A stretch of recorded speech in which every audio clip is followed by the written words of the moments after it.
Hey guys! నీట్‌గా ready అయిపోయి అలా పెద్ద పుల్లపాకైతే స్టార్ట్ అయిపోయామనమాట. పెద్ద పుల్లపాకలో అమ్మవారి గుడి అయితే ఉంది. ఆ అమ్మవారికి ఈ 3 డేస్ ఏవో హోమాలయి చేస్తున్నారంట. సో, చూద్దామని చెప్పి మేము కూడా వెళ్ళామనమాట. మేమెళ్ళేసరికే హోమాలు అవన్నీ అయిపోయాయి. ఎందుకంటే ఆల్వేస్ లేట్ మనం. ఎప్పుడు ఏ పనికైనా లేట్. ఇంక చేసేదేముండదు కాబట్టి ఎళ్ళాం కాబట్టి ఫస్ట్ నీట్‌గా తినేసి ప్రశాంతంగా అక్కడ చాలా అంటే చాలా తినడానికి పీస్‌ఫుల్‌గా ఉందనమాట. నీట్‌గా తినేసి అక్కడి నుంచి అమ్మవారిని చూడడానికి అయితే వెళ్ళిపోయామన్నమాట. అమ్మవారు చూడండి ఎంత బాగున్నారో అసలు. చాలా అంటే చాలా బాగుండిద్ది గుడి. చాలా పీస్‌ఫుల్‌గా ఉండిద్ది. ఇప్పటికన్నా ఎవరు లేని సమయంలో వస్తే చాలా బాగుండిద్ది ఈవినింగ్ టైమ్స్ అయితే.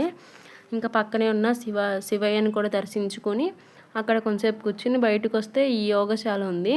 దానిలో ఏవో హోమాలు అవి చేశారు. మనం మిస్ అయిపోయాము అవన్నీ. ఇంకా వెనకాలే ఉన్న ఈ కొలను దగ్గరికి కూడా వెళ్ళి అలా కొన్ని ఫొటోస్ అండ్ వీడియోస్ తీసుకున్నాము. ఇంకా ఫైనల్‌గా మనం గుడికొచ్చామని తెలియాలి కాబట్టి ఒక 2 బొట్లు పెట్టుకొని వెంటనే రిటర్న్ అయిపోయామన్నమాట. బండి కొంచెం స్లోగా ఉన్నాయి. ఎందుకంటే ఇప్పుడే కదా తిన్నారు. అందుకే కొంచెం స్లోగా నడుస్తున్నారనమాట. ఫాస్ట్ ఫార్వర్డ్‌లో పెట్టా. Thank you for watching. See you in the next video. Follow for more.